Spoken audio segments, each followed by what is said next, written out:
Welcome back. बात हो रही है ख़ास तौर पे जो चेयरमैन और डिप्टी चेयरमैन सेनेट के हवाले से इंतखाबात, और इसमें पैसा फैक्टर जो है वो बहुत ज़्यादा इन्वॉल्व हो गया है, और हर शख्स एक दूसरे को इसी नज़र से देख रहा है कि शायद उसके पास कोई बोरियां भरी हुई हैं।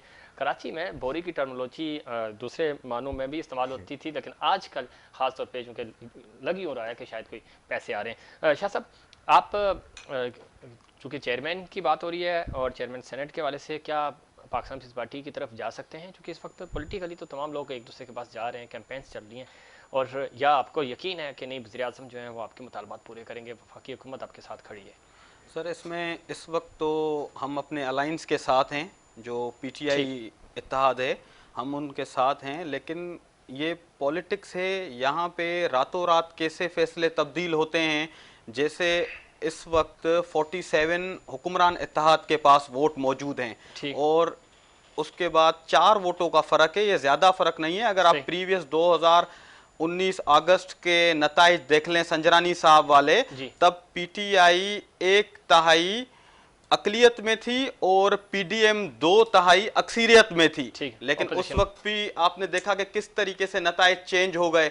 और अभी यूसुफ रजा गिलानी वाले इलेक्शन में भी किसी को ये जहन में भी नहीं था कि यूसुफ रजा गिलानी कोई इलेक्शन जीत जाएंगे।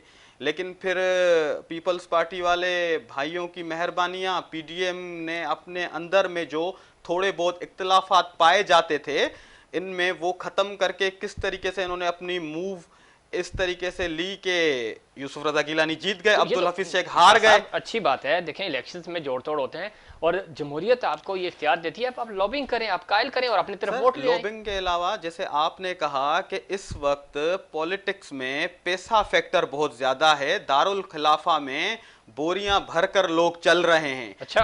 और रही बात यह कि किस तरीके से कौन अपने जमीर का सौदा करके रातों रात बिक जाता है। जैसे जीडीए को यहां पर अगर नाकामी का सामना हुआ तो जीडीए का एक भी मेंबर नहीं बिका। क्या उनको तो कोई राब्ते नहीं होंगे? उनको किसी ने ऑफर्स नहीं की होंगी?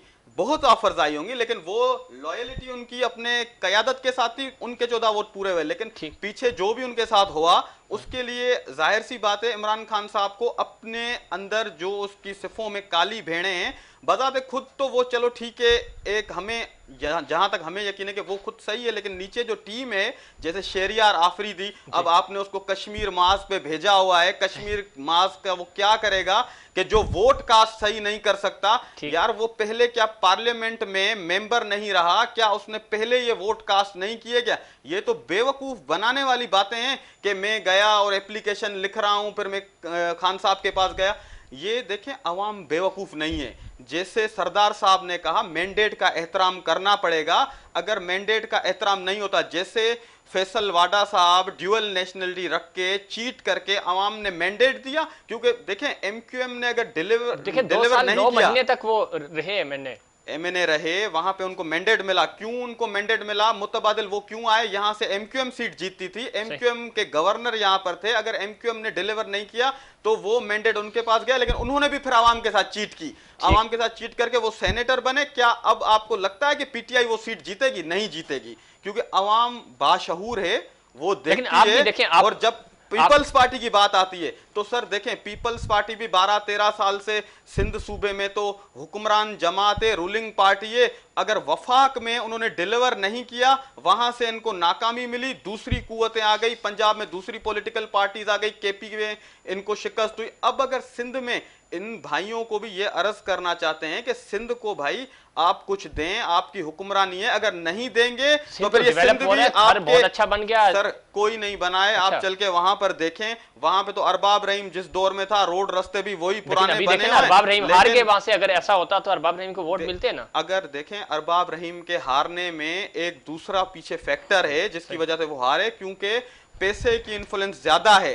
और अरबाब रहीम ने वहां पर जो मुकाबला किया, एक रूलिंग जमात थी, पूरी पाकिस्तान पीपल्स पार्टी हुकूमती मशीनरी के साथ वो अकेले लड़ रहे थे, और उनकी वहां पे वोट लेना इस बात की दलील है कि उन्होंने वहां पर अपना टफ टाइम इनको दिया।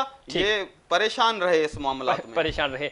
साजिद अहमद साहब, आप देख रहे हैं कि चूंकि आपके मुतालबात बड़े अच्छे हैं, और जब आप पाकिस्तान पीपल्स पार्टी के साथ भी होते थे तो हमें याद है मलिक साहब जाते थे और फिर वापस आते थे, और एक अच्छी वजारत के साथ, सेनेटर के साथ आप वापस हुकूमत में आ जाते थे। अच्छा देखिए, इत्तेहाद टूटते बनते रहे। अब सोच रहे हैं कि कोई सीरियस होकर पाकिस्तान पीपल्स पार्टी के साथ वोट इनको दिया जाए ताकि कराची में डेवलपमेंट हो। कराची में डेवलपमेंट्स हो भी रही हैं, ऐसा नहीं है कि पाकिस्तान पीपल्स पार्टी बिल्कुल कोई काम नहीं कर रही, लेकिन एक 30-35 साल से तो आप भी इस शहर में देखिए, रहे। एक तो आपको याद होगा, अभी मेरे भाई ने कहा कि बल्दिया से एमक्यूएम हार गई, डिलीवर नहीं किया। मेरे ख्याल में वो डिलीवर नहीं की का मसला नहीं है, वो डिलिमिटेशन हुई थी। अच्छा। आपको याद होगा कि जस्टिस का बयान आया था कि कराची की को इस तरह से डिवाइड तकसीम किया जाए कि किसी एक जमात की हुक्मरानी ना हो, सिर्फ कराची के लिए कानून था ये ना, उसी के तहत डिलिमिटेशन हुई, उसी के तहत हल्का बंदियां हुई तमाम कराची की, हल्का बहुत नेगेटिव उसको काटा गया, तोड़ा गया, जिसकी वजह से ये पोजीशन, पार्टी पोजीशन नहीं बन रही है, ठीक है ना। अच्छा, दूसरा ये कि देखें, बल्दियाती आपने कहा कि एक क्वेश्चन मार्क है एमक्यूएम पर। देखिए, कराची के लोग बाशऊर पढ़े लिखे लोग हैं, वो चीज़ों को समझते हैं अच्छी तरह से। उनको पता है कि बल्दियाती जो लोग कराची के थे उनके हाथ पांव बांध कर उनको रखा गया। जब सूबा उनको फ़ंड नहीं देगा, 28 तारीख के बाद जो वफाक उनको फ़ंड दे रहा है, और ये क्लेम पीटीआई का भी था, गवर्नर के भी था कि सूबाई गवर्नमेंट जो सिटी गवर्नमेंट को फंड ट्रांसफ़र नहीं कर रही है। अच्छा देखिए, ये तमाम एरर थे, कोई अपनी जेब से तो नहीं कर सकता ना, यकीनन हुकूमत। अच्छा, अब क्योंकि कराची को से जो अर्निंग हो रही है, कराची जो टैक्स दे रहा है, कराची रेवेन्यू जनरेट करके देता है वफाक को, सूबों को, उस पर तो कोई एरर नहीं है, वो तो सब के सब ले रहे हैं, सबके सूबाई भी हुकूमत भी ले रही है, वफाक की हुकूमत भी ले रही है। लेकिन जब कराची को देने की बात आती है तो फिर एमक्यूएम को बात आ जाती है। जब कराची को देने की बात आती है तो टेक्निकल नहीं, क्यों नहीं खर्च किया, तो घर थोड़ी ले गए, घर थोड़ी ले गए, इदारे भी तो है। नहीं, ऐसा नहीं, ना ऐसा नहीं है। लेकिन नहीं, ऐसा नहीं है मेरे भाई, ऐसा नहीं है। जो फंडिंग सिंध गवर्नमेंट दे रही थी, बमुश्किल लोगों की सैलरी और पेंशन, सैलरी और पेंशन बहुत थोड़े बहुत, और इसके अलावा ये तो मान रहे हैं ना आप, सैलरी और पेंशन उनको मिलनी चाहिए, काम नहीं हुआ, झाड़ू तक नहीं लगी। एक मेयर के पास ये इख्तियार था कि सिर्फ 2 करोड़ की पीसी बनाए वो। दुनिया में कहीं ऐसा होता है? देखिए, अगर रियल कोई बल्दियाती सिस्टम था पाकिस्तान की तारीख में, 70, 72, 74 साल तारीख के अंदर कोई रियल अगर बल्दियाती सिस्टम था तो वो सिस्टम था परवेज मुशर्रफ के दौर का। वो सिस्टम था, डिलीवर हुआ, पीएसपी के जो चेयरमैन है ना, वो ये कहते हैं कि सेम इख्तियारात थे मेरे पास और देखिए जब ऐसा नहीं, लेकिन विल नहीं है, वहां विल थी, वहां लीडरशिप थी, यहां विल नहीं है। नहीं, उस बल्दियाती सिस्टम में और इस बल्दियाती सिस्टम में बहुत ज्यादा फर्क है मेरे भाई। इस पे भी बात करें। इसमें पाकिस्तान पीपल्स पार्टी ने एसीडीसी के जरिए काम लिया, उसमें डायरेक्ट फंडिंग थी। अब जब कराची को देने की बात आया तो फिर एसीडीसी की बात आ जाती है, सही ना। और जब कराची को एक सिस्टम दे, रियल दुनिया के अंदर मेरे भाई जो मजबूत बल्दियाती सिस्टम होता है वो सिस्टम था परवेज मुशर्रफ के दौर का। उस सिस्टम में डिलीवर हुआ पैसा, पूरी एमक्यूएम ने मेहनत की, एमएनएस, एमपीएस, सेनेटर ने पूरी टीम की शक्ल में काम हुआ और कराची में डिलीवर हुआ, बहुत कुछ मिला कराची के लोगों को, ठीक है ना। आप बल्दियाती सिस्टम, आप स्ट्रॉन्ग बल्दियाती सिस्टम दे शहर को, ये शहर बहुत कुछ दे रहा है, इस शहर बहुत कुछ दे रहा है, स्ट्रॉन्ग सिस्टम था, आपने नहीं किया इसके लिए, बहुत कुछ देने को तैयार है, लेकिन इस शहर से कोई बेनिफिशियर नहीं है, सीधी बात ये। सेनेट की अगर हम बात करें, और आसिफ अली जरदारी साहब के लिए उनके हाथ भी कब गए जब वो वोट डाल रहे थे, तो कहते हैं कि लरजते हाथों ने पूरी हुकूमती ऐवानों को हिला के रख दिया। लगता है कि अब इसमें भी बड़ा अपसेट होगा, और ख़ासतौर पे पंजाब की तरफ रुख कर रही है पीडीएम, और पंजाब में अदम एतमाद आएगी। अगर हम 1993 की बात करें तो उस वक्त भी एतमाद का वोट लिया था मियाँ साहब ने, फिर वो पंजाब में चूँकि असम्बलियाँ तोड़ दी गई थी, पंजाब से आगाज़ हुआ था। यहाँ पे भी जो हमारे सियासी तज्ज़ियाकार हैं वो इस तरफ इशारा कर रहे हैं कि शायद अगला पड़ाव आपका पंजाब होगा। एक चीज़ आपको बताऊँ, आपको याद होगा कि आसिफ अली जरदारी साहब ने असेंबली के फ्लोर पे खड़े होकर कहा था कि इस हुकूमत को हम नहीं गिराएंगे, ये अपने खुद गिरेगी। आज मेरे ख्याल में आप इलेक्शन कमीशन की सारी आपने सुना होगा स्टेटमेंट सारी। इलेक्शन कमीशन ने कहा कि जो पीटीआई के लोग गए थे यूसुफ रजा गिलानी साहब के खिलाफ, उनको कहा कि आप 16 बंदों के नाम बता दें जो जिन्होंने पैसे लिए और किससे लिए उसका नाम भी बता दें, आप बताएं, नाम दें। हालांकि इंटीरियर मिनिस्टर शेख रशीद ये कह चुका था कि नाम हमें पता है, वो अगर नाम देते हैं इलेक्शन कमीशन में तो वो नायल हो जाते हैं और इनकी हुकूमत गिर जाती है। अब पीटीआई इतनी बुरी तरह फंसी हुई है, मैं ये समझता हूँ कि पाकिस्तान की बेहतरीन गवर्नमेंट है, पाकिस्तान की ऐसी गवर्नमेंट है जिसमें पाकिस्तान के सारे लोग बददुआएं दे रहे हैं इनको, चाहे इत्तेहादी हैं, चाहे अब पीटीआई के अपने लोगों से हमारी निजी मीटिंग्स होती हैं, महफिलों में बात होती है, वो कहते हैं यार हम किस मुंह से जाके टीवी पे डिफेंड करें। जहां तक आपने पैसों की बात की, मैं ये समझता हूं कि पाकिस्तान की हिस्ट्री के अंदर हम ये समझते हैं कि पैसों का इन्फ्लुएंस हमेशा से रहा है, कोई आज नहीं है, यानी दुनिया आज नहीं है, पूरी दुनिया में होता है। पिछला सेनेट का इलेक्शन में इमरान खान को याद नहीं है कि इमरान खान ने सादिक संजरानी साहब को किस तरह सेनेट का चेयरमैन बनाया था। और आज इमरान खान को शर्म आनी चाहिए कि कोयटा एक बलूचिस्तान से एक बंदे को उठा के, जिसने पैसों के बलबूते पे इलेक्शन जीता, आज उसको गले में इमरान खान ने पीटीआई का वो मुफलर डाला है। मेरे ख्याल में इतनी शर्मनाक बात है पाकिस्तान के लिए। और तीसरी बात यह कि आज मौलाना साहब को जिस तरह उन्होंने रिक्वेस्ट किया कि हम आपके डिप्टी चेयरमैन आपका लेना चाह रहे हैं, पाकिस्तान की बेहतरीन गवर्नमेंट है। मैं कह रहा हूं कि पाकिस्तान के लोग जिस तरह मैं इन दोस्तों को कहता हूं, ये जो एक्चुअल जो पॉलिटिकल फोर्सेज है, पीर पगाड़ा साहब की पार्टी है, एमक्यूएम के दोस्त हैं, बाकी जो पॉलिटिकल फोर्सेज हैं, हम इनसे कहते हैं कि खुदारा आप आए आके, मैं अभी इनको ऑन एयर रिक्वेस्ट करता हूं कि हमारी पीपल्स पार्टी के साथ डायलॉग करें। हम ये नहीं कहते कि पीपल्स पार्टी से कोई गलतियां नहीं हुई होंगी, हम ये नहीं कहते कि पीपल्स पार्टी से कोई नेग्लिजेंसी नहीं हुई, हम ये समझते हैं कि इनके साथ बैठ के हम बेहतर तरीके से परफॉर्म कर सकते हैं, बजाय इसके कि पाकिस्तान में महंगाई का जो जोर है, जिस तरह लाकानूनीयत है पाकिस्तान के अंदर, 50 लाख गैर 1 करोड़ नौकरियों का जो वादा था, उस जिस बंदे ने वादा किया था उसकी अपनी नौकरी खतरे में है भाई, तो वो कैसे नौकरियां देगा। पूछ लेते हैं पाकिस्तान तहरीक इंसाफ से ज्वाइन किया है नीलम इरशाद साहिबा ने, मामले खुसूसी सीएम पंजाब हैं और पंजाब इस वक्त पीडीएम के निशाने पर है और पंजाब में तहरीक अदम एतमाद के हवाले से बातें हो रही हैं और क्या पीडीएम तहरीक अदम एतमाद लाने में कामयाब होगी। नीलम इरशाद साहिबा, आपकी कुर्सी, आपके बुज़दार साहब की कुर्सी खतरे में है, किस तरह देखती हैं? इत्तेहादी, आपके जो इत्तेहादी हैं वो भी आपसे नाला हैं, दूसरी तरफ पीडीएम एक और बार के लिए तैयार है। पीडीएम के 11 लोग और इमरान खान के का अकेला, अल्लाह ताला उनकी मदद कर रहे हैं। 6 पार्टियां हैं भाई, 7 पार्टियां। ये लोग अपने बुराइयां छुपाने के लिए, एनआरओ के लिए, अपनी करप्शन छुपाने के लिए जितना भी जोर लगा दें, इस बार अल्लाह ताला ने इनको बख्शना नहीं। बेशक बुरे की रस्सी दराज है, बट अब जो इनकी बारी आ गई है, इनको अवाम, लेकिन एनआरओ तो आपने 17 लोगों को दे दिया ना जी, आपने 17 लोगों को तो एनआरओ दे दिया जिन्होंने वोट दिया है, बेचा है गिलानी साहब को। वो तो पार्लियामेंट का हिस्सा है, वो अलग बात है। अब भी मैं आपको ये कहना चाह रही हूँ कि इनको चाहिए, अगर ये चाहते हैं कि अवाम उनका साथ दे या अवाम उनके साथ वापस ठीक हो जाए, जो कि अवाम इनका साथ नहीं दे रही, नहीं तो ये कितनी कर की बात इलेक्शन पीडीएम ने जीते। सवाल तो कर लेना